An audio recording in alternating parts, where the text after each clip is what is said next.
you are just looking at the seventh house sign, the seventh house lord, but you're not looking deeper into the dignity and the placement of the seventh house nakshatra lord, then you're not doing complete justice to the seventh house area results and what can be the gains, the challenges or the obstructions related to that house. Please like my videos, please subscribe to my channel, and please press the bell icon so that you get to know when my latest video has come. And to learn more and to find a video relevant to you, please do check out my videos list. Hello, namaskar and adab to all my friends from your friend astrologer and guide Irfan. Once more with you with your very own channel Astro Assurance. So firstly, a very happy new year to all of you. A very happy 2025. May this year bring prosperity, happiness, all problems washed away, all your desires and wishes coming true, and all of you have a very good year. Now, having said that, we do know that our horoscopes, its placements also play a part in how the year may bring out certain probabilities and possibilities, and how we use them, it's up to us, and that's why we use astrology.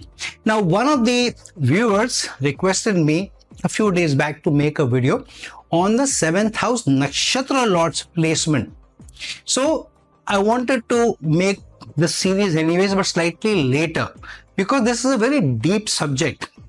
If you are not adept at understanding their houses, not adept at understanding signs within houses, not adept at understanding where the house lords are placed, what dignity they are, what placements, what aspects, what conjunctions they are, then going into a deeper level of the nakshatra lords dissemination and their overall dynamics, it will be something which will not be easy to understand. So I keep requesting people that watch my playlists, because in my playlist I've made playlists of planets and houses, planets and signs, house lords and different signs, house lords and different conjunctions, and I've made so many series. One of the series we are already doing is planets from planets, like sun in different houses from a certain planet, Lagna lord in different houses from others, and so on. So this was the series I wanted to do something later. However, now that we are in it, before I do the seventh house nakshatra lord in different houses, I wanted to do a precursor video so that you watch this video first before you go to the second part of this video. The reason being is, I've seen many times people want timestamps. They want to directly go into seventh lord in the 10th house, seventh lord in the 5th house, sixth lord in the 12th house, but they don't want to understand what it means for the placement, the readiness. To understand it better, you need to see how the presenter, here me, is telling you, because I can't say the same thing with every placement. Seventh house in the first house, I tell you what the meaning means of the overall dissemination of the placement, and then the seventh house in the second lord in the second house, again the same thing I can't repeat for each one of the placements, because you want to run into the timestamps. So what I do, the first 1 or 2 minutes, I will tell you what the video means, so that you can look at its meaning in entirety rather than running into timestamp. But we are always in a rush. You want to just listen to this 2.5, 3 minutes, 4 minutes, 5 minutes, whatever the presenter is giving in your specific position. But you don't want to understand its entirety, the holistic approach.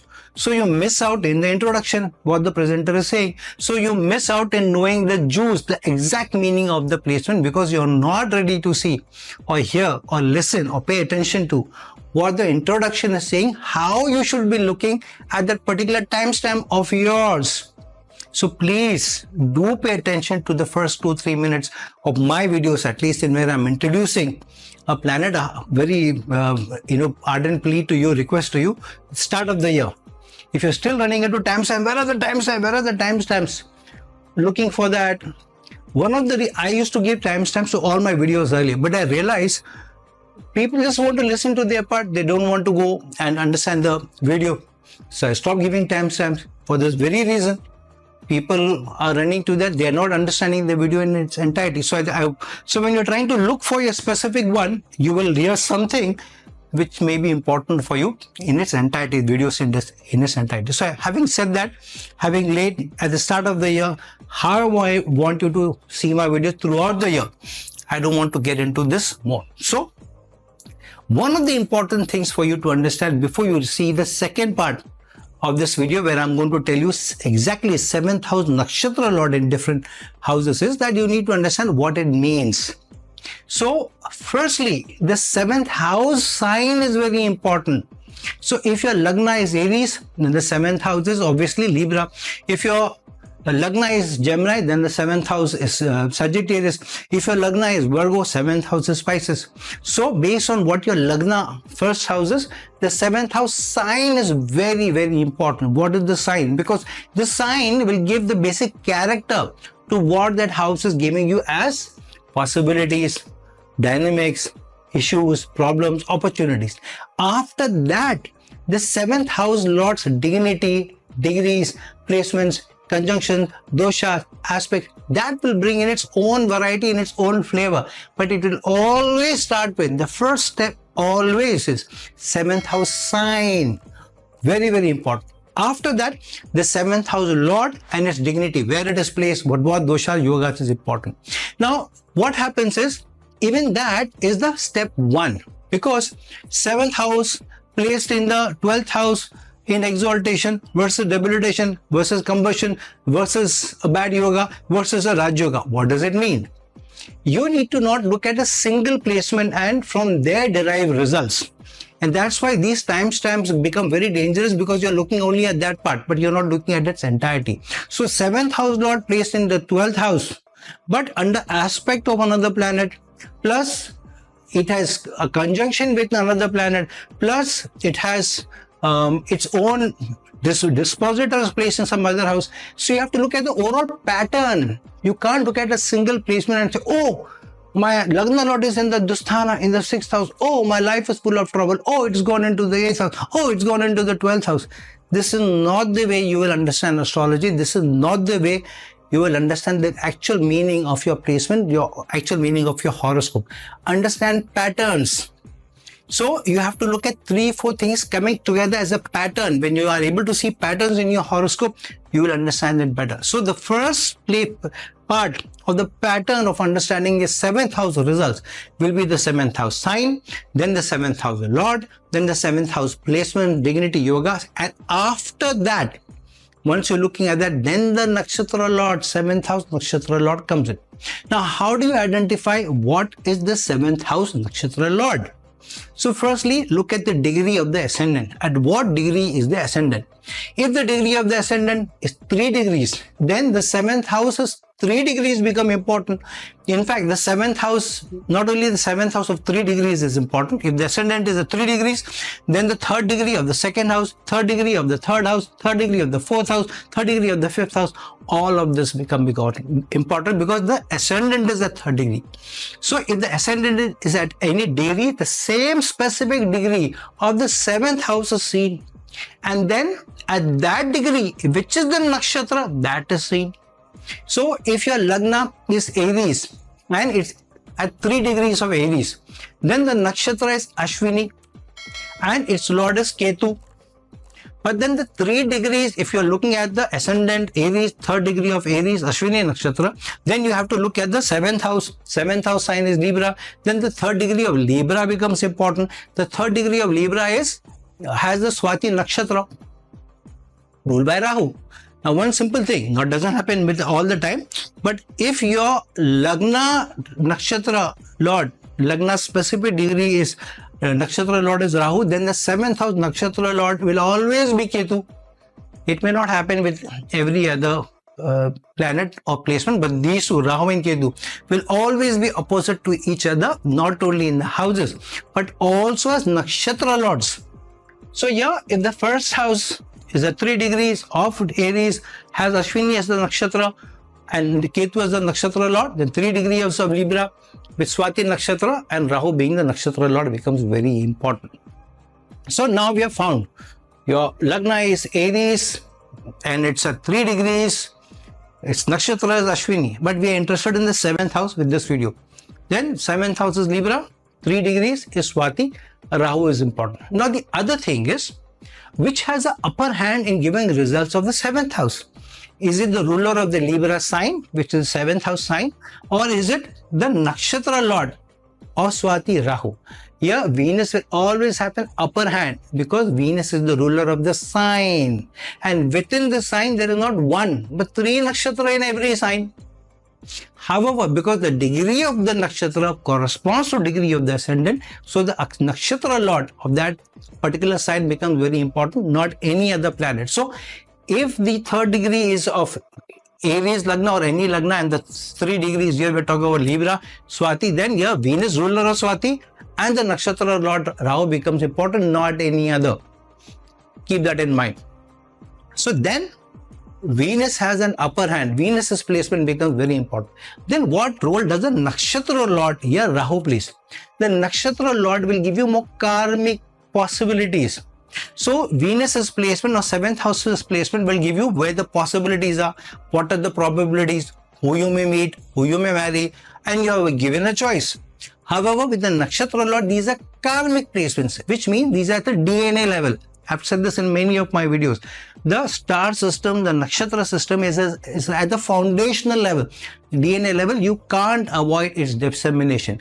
It may not come out as the most important placement or area, but those flavors will keep coming into your life from time to time. So it is like a chronic ailment, chronic karma, which keeps coming up. So yeah, Venus's placement becomes very important. Who you may marry or not marry, the choice is given, some choices given to us. When we may marry, if you miss one window, another window you may. But the Rahu's placement, because the Rahu is the nakshatra lord, will be an important placement. Which means Rahu is what? A misleader. But the hunger, the growth, the greediness is there. But it is the Swati nakshatra. And Swati is a nakshatra also of the musically inclined, the artistically inclined, the creativity inclined.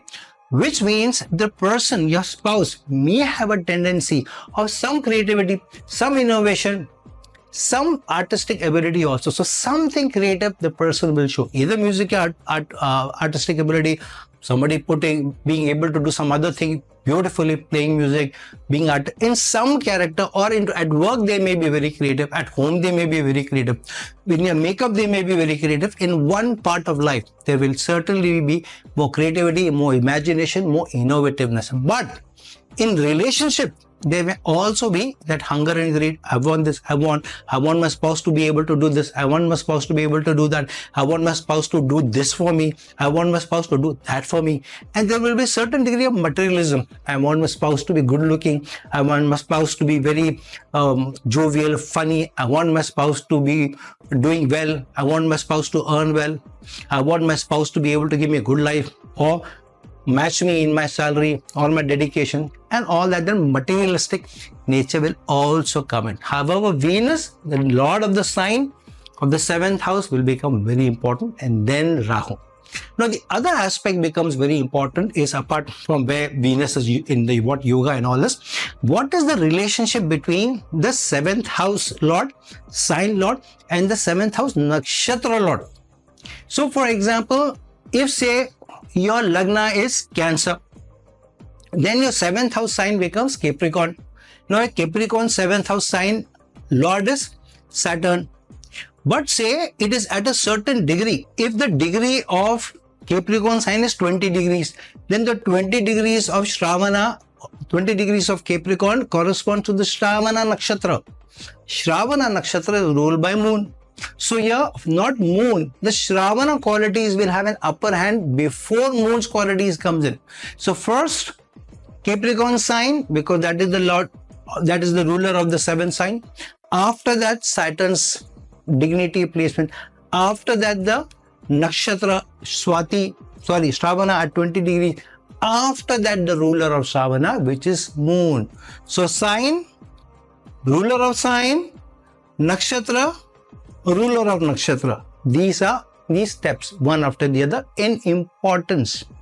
So here, if your 7th house is Capricorn at 20 degrees, because your Lagna is at 20 degrees, so you're looking at 20 degrees of the Capricorn sign. That is the Shravana nakshatra ruled by moon. Now, what is the relationship between Saturn and Moon? It's not a good relationship. The yogas are the wish yoga. Now, if Saturn and Moon form a conjunction or an aspect anywhere in the horoscope, anywhere, then they are in opposition. Then they are also forming a strong or a weak wish dosha. And both of them are corresponding to the sign lord and the nakshatra lord. There the challenges may be more in terms of the relationship, in terms of how the couple is performing. So yeah, if both are conjunct in the second house, then there may be some challenges between the spouses for money. If it's in the fourth house, some challenges, some issues, some friction, some clashes, some disagreements about fourth house assets home. If it's in the fifth house, some assets is about children. If it's in the 10th house, then about the career of the spouse. You're not working, you're not dedicated, you're not committed, you're not trying for growth. I don't know what you're doing at work. Why don't you get growth? Why don't you get promotion when all your colleagues get promotion? All these things may come in. Or you don't give me time, you're always at work. All these may come in. If Venus and Rahu, as we talked, then say for example, the Libra sign and Swati Nakshatra and Venus and Rahu are in conjunction, say conjunction in the 7th house itself. But Venus surely has an upper hand. However, Rahu's placement may also come in. And if the dignity is not good, they are in bad aspects, then there is a chance that there may be disagreements or friction in the house about the spouse's wandering eye or perceived wandering eye of spouse. So either there may be distractions to the spouse, your spouse may be good looking or not or whatever. The spouse may find distraction outside of your relationship. Now, whether the spouse indulges or not, there may either be a chance of being distracted or perception of the other spouse that my spouse is easily getting distracted outside, is keeping friendship, is making some affiliation. So that thing may also come in. So one has to guard knowing what the sign lord is and which the nakshatra lord is. So the nakshatra becomes very important, and then the nakshatra lord. Say if Ketu rules the nakshatra. Now Ketu can rule the nakshatra either through being the ruler of Ashwini or the ruler of Magha or the ruler of Mula. So just because Ketu rules the 7th house nakshatra, it doesn't mean the same results will come in. The nakshatra's placement may also come in. So if it's if it's Gemini Lagna and the Sagittarius is the 7th house, and then Ketu is the nakshatra lord of Mula, then Mula nakshatra's quality will also come into the marriage. So sometimes there may be a renewal to the marriage. Either there may be more than one relationship, whether you get married to the person, whether you're married or you go into a second marriage or not, you will have one relationship which may go on for some time, and there may be a renewal in the relationship. Either you fall apart and you come together and you restart the relationship with a new perspective, or one relationship which has gone on for some time that falls, then you get into another relationship. So there is a rebirth of the relationship also, because Mula is involved. But if it is strongly placed, the dignity of Ketu is strong, then Mula means roots. Then the roots of the relationship are so strong, it hardly breaks in spite of all problems. It is like rebirth again and again of the relationship happens even after it has gone down to the worst. Then don't assume just because the nakshatra lord is pious or seems to be good. For example, Jupiter is your nakshatra lord. However, Jupiter can also rule the nakshatra because the nakshatra is Punarvasu, or the nakshatra is Purva Bhadrapada, or the nakshatra is Vishaka. Then what do? Will Jupiter give the same results? May not be. But what if the sign lord and the nakshatra lord is same? It doesn't happen with all, but say for example, your Lagna is at 3 degrees of Virgo. Then your 3 degrees of Pisces in the 7th house. 7th house lord being Pisces means Jupiter, and 3 degrees of Pisces means Purva Bhadrapada Nakshatra, ruled by Jupiter. Then 7th house lord is same, sign lord is same, Pisces lord is Jupiter, and the Nakshatra lord, Purva Bhadrapada lord is also Jupiter. Then what happens? Then the results will be very strong for such ladies, especially for ladies, for men also, but more strongly for ladies, because Jupiter is the Karaka of significator of husband. Then wherever Jupiter is placed will give you very, very strong results, and you can't escape those results. Why? At a foundational level, Jupiter is both your 7th house sign lord as well as your nakshatra lord, and the qualities of Purva Bhadrapada will also come in. So you will have to be deep down into the nakshatra energies and understand. So when I bring up my following video, I will also talk about some aspects about the nakshatra, own qualities, as well as the placement of the 7th house nakshatra lord. So friends, this is the part 1 of the video, start of the year. I wanted to lay the foundation of the series before I bring up the video of the 7th house nakshatra lord in different houses. So please go through this video in detail, see it till the end. As if you have reached here, so if you have reached the end, then only you would understand, or see it in its entirety, maybe once or twice or thrice before you go into your 7th house nakshatra lord's placement and run into timestamps. So anyways, so friends, understand your 7th house well, understand your nakshatra lord well, and please wait for my video coming next. And if you like this video, share this video, and please subscribe to my channel. Until some other time with some other video, this is Friend Astrologer and Guide signing off. Ciao.